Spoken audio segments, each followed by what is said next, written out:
আমরা এখন অবস্থান করছি সাতক্ষীরা জেলার সবচেয়ে বড় আম বাগানে। এটি সাতক্ষীরা জেলার সাতক্ষীরা পৌরসভায়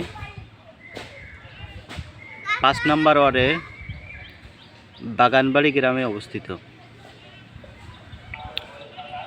এটি হচ্ছে সাতক্ষীরার সবচেয়ে বড় হিমসাগর আম বাগান। এখান থেকে প্রতি বছর প্রচুর পরিমাণে আম দেশের বিভিন্ন জেলা শহর সহ বিদেশেও রপ্তানি হয়।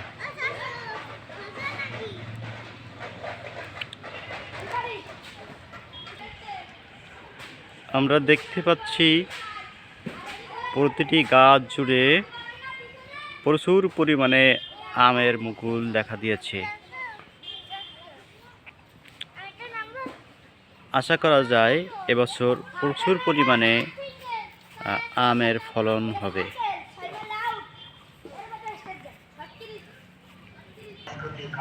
গাছের প্রতিটি হচ্ছে ডগায় ডগায় বিশাল বড় বড় আমের মুকুল দেখা যাচ্ছে।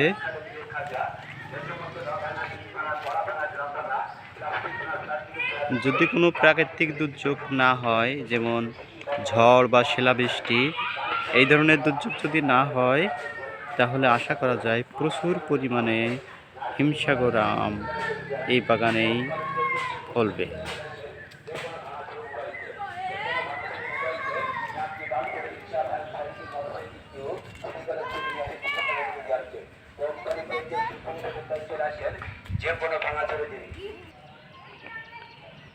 বিশাল এই বাগান জুড়ে আছে অসংখ্য পরিমাণে হিমসাগর আম গাছ।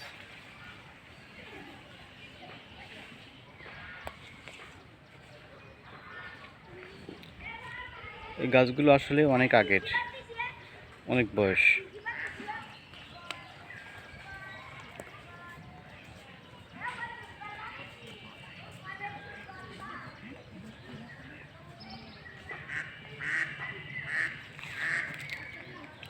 বাগানের ঠিক মাঝখানে একটা পুকুর আছে। পুকুরটা হচ্ছে পানি ধরে রাখার কাজে ব্যবহৃত হয়। যখন খরা মৌসুম চলে তখন বাগানে মাঝে মাঝে সেচের প্রয়োজন পড়ে, যার কারণে বাগানের মাঝখানে একটা বড় পুকুর আছে।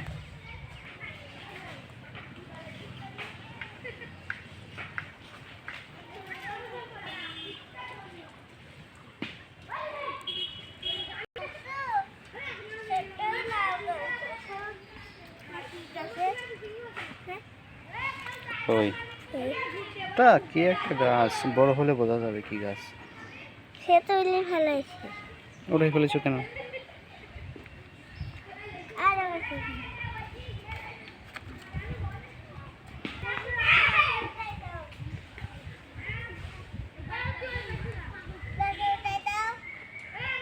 তুমি গাছে উঠবা?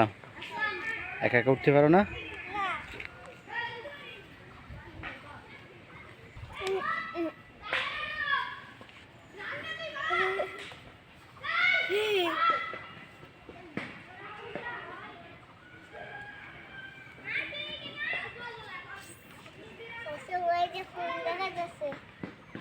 কিসের ফুল?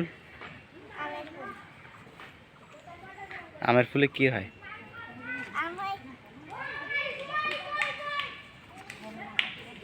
আমের ফুলে যে আম হয় সেটা তুমি জানো? আগে থেকে জানতে? কে শিখেছিল? তাই নাকি? ঝড়ে আম খোলাতে কি মজা লাগে? তাই?